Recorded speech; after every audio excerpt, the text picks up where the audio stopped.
Доброго ранку, мої любі дітки! Погляньте, що це у нас тут лежить. Це клубочок ниточок. А як ви думаєте, хто його забув? Це кішка. Вона забула клубочок, прибігла його забрати та запросити нас до себе в гості, щоб познайомити зі своїми друзями. Кішка живе на сільському подвір'ї. Разом з нею тут проживають і інші тварини. Ви впізнали їх? Це корова, це коза, це собака, це конячка. А одним словом цих тварин можна назвати свійські, тому що вони живуть біля людей. Люди за ними доглядають, піклуються про них, годують, напувають водичкою. У тваринок є маленькі дитинчата. Погляньте, у кішки є кошенята. Скільки кошенят є у кішки? Багато. Скажіть, а кішка велика чи маленька? Велика.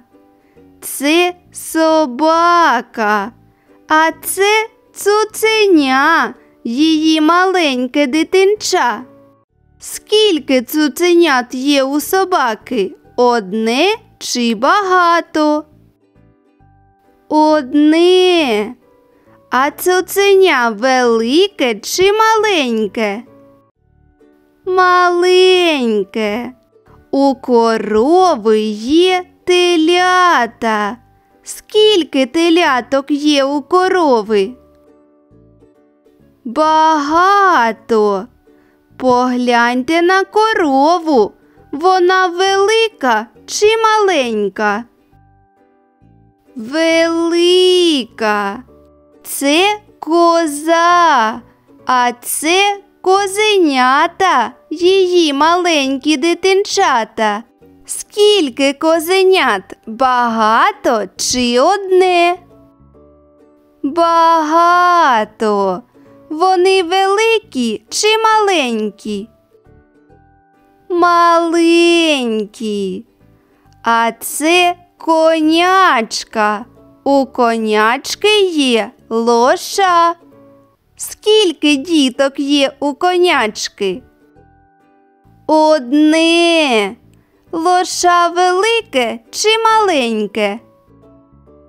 Маленьке. На подвір'ї живе багато свійських тварин. Вони великі та маленькі. Давайте ще раз пригадаємо, хто тут живе. Це кішка, це собака, це корова, це коза, це конячка.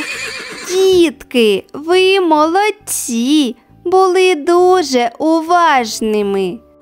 Дякуємо киці за те, що запросила нас в гості.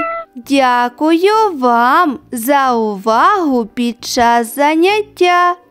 До побачення, до наступної зустрічі!